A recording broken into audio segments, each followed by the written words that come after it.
un benvenuto su Heavy Metal Heaven. Oggi celebriamo i 30 anni di quella che secondo noi è la più pura, incredibile e trascendentale trasposizione del buio e della malvagità in musica.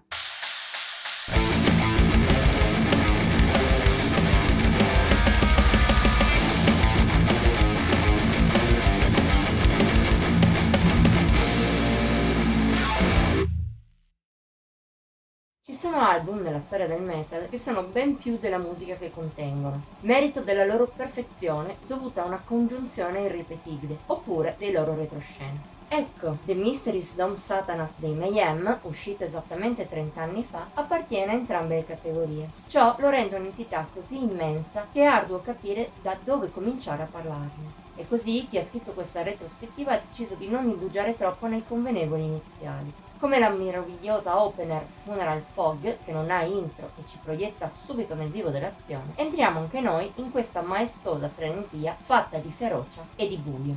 È proprio buio la parola più giusta per descrivere l'epopea che è stato il black metal norvegese, viste le numerose accezioni che la parola può avere. Buio era per esempio il freddo cielo notturno in cui a inizio 1992 si accese la prima fiammata, letteralmente quella di A Blaze in the Northern Sky dei Darkthrone. A suo tempo abbiamo dedicato un'altra retrospettiva celebrativa che puoi trovare quassù, ma il titolo fu più azzeccato. Se è vero che la scena norvegese esisteva già da qualche anno, fu quel lavoro a iniziare la spinta della nuova ondata del black metal verso la gloria di cui ancora oggi gode. Quello, come gli altri full length, quasi tutti d'esordio, che di lì a 2 o 3 anni uscirono e donarono a molti gruppi l'immortalità. Tuttavia, il buio non era solo in cielo, ma anche nella mente malefica e a volte malata di chi quella scena la animava. Inutile stare a raccontare i piccoli atti di vandalismo che poi diventarono roghi di chiese fino ad arrivare all'omicidio. Sono fatti che chiunque abbia mai sentito parlare della scena conosce bene. Come è inutile sottolineare che il più eclatante tra essi fu l'omicidio di Oystein Arset, in arte Euronymous, da parte di Vart Vikernes, il 10 agosto del 93.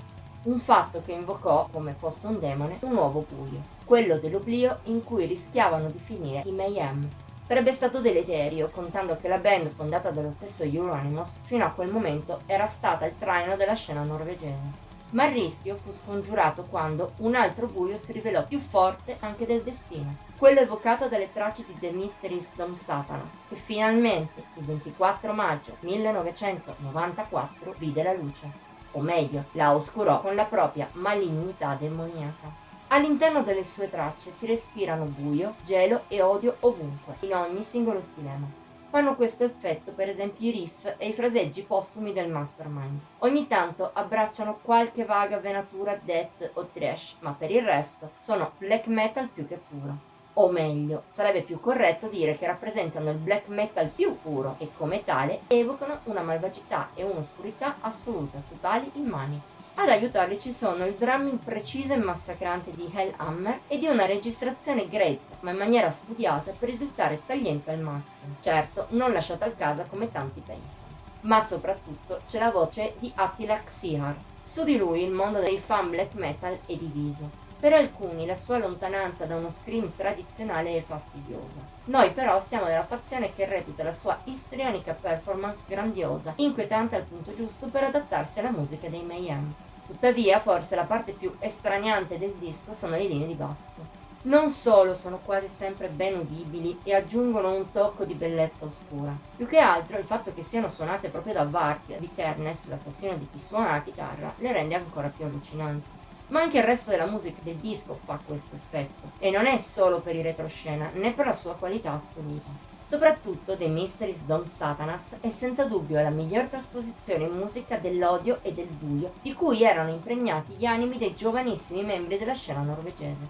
Un'oscurità così spaventosa e al tempo stesso così affascinante da lasciare senza fiato, sia per la paura, sia per il rapimento cupo che si provano al suo cospetto.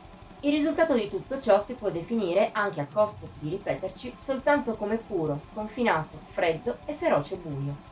Un buio all'interno del quale puoi cercare un passaggio meno che da brividi, ma non lo troverai, vista la perfezione atmosferica e ritmica di ogni secondo dei 46 minuti della scaletta. In compenso sarai colpito da quei pezzi che riescono a emergere anche nella bellezza generale, come la citata opener seguita dall'iconica Freezing Moon, da pura estasi sia nei momenti più lenti, da brividi, sia in quelli più pestati. Oppure Cursed in Eternity, truce, abissale e di norma frenetica, colpisce con una violenza estraniante, da brividi. O ancora sono presenti From the Dark Past, un'altra fuga furibonda, ma non per questo priva di tenebre, sempre di grande impatto, e l'occulta title track, che col salmodiare del cantante e altri riff dal tenebroso splendore pone fine al disco nella maniera più sulfurea possibile. La preferita di chi ha scritto questa retrospettiva rimane tuttavia Life Eternal. Non è solo per il fascino letale del disco scritto dal precedente cantante Dead appena prima del suo celebre suicidio. Anche a livello musicale è pura meraviglia, sia nei momenti più convulsi, sia nella lenta norma di base. Sarà per le stupefacenti trame di chitarra e basso o per la prestazione superba di Xiar. Sta di fatto che se le altre sono tutte perfette rappresentazioni del black metal puro e primigenio, questa va persino oltre la perfezione. Senza parole, senza fiato, senza speranza, se non nelle tenebre dentro e fuori di te. È così che rimani alla fine di The Mysteries Dom Satanas.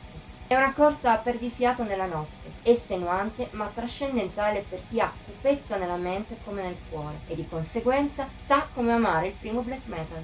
E se è vero che noi qui su Heavy Metal Even apprezziamo anche le evoluzioni più mature e meno fredde del genere, non possiamo che inchinarci davanti a quello che è uno dei dischi migliori non solo del genere, ma dell'intero metal estremo. Un sublime in senso kantiano, capace sia di spaventare che di farsi amare. Ovvio, per qualcuno questo tipo di musica può essere indigesto, ma se vuoi la più meravigliosa e perfetta incarnazione del male puro in musica, la troverai solo qui, nell'opera prima dei Mayhem. E che tu sappia già come fruirne o debba allenare l'orecchio per individuarlo, in fondo non importa. The Mysteries Dom Satanas è un album che devi possedere, soprattutto se ti definisci amante del black metal. Nell'improbabile caso in cui tu non lo abbia mai recuperato, fallo subito e festeggia con noi il trentennale di un album non solo perfetto, ma anche imprescindibile e fondamentale per l'intero genere. Voto di Heavy Metal Even 100 su 100, ma solo perché non si può dare di più. La nostra settimana finisce qui. Hai apprezzato la celebrazione di questo diamante nero senza alcuna imperfezione? Dicelo nei commenti o da condividere e mettere like. Ti invitiamo inoltre a iscriverti al nostro canale e attivare la campanella degli avvisi per rimanere al passo con i video pubblicati ogni pochi giorni. Infine, seguici su Instagram, Facebook e Pinterest. Trovi i link qui sotto. Ci vediamo la prossima volta.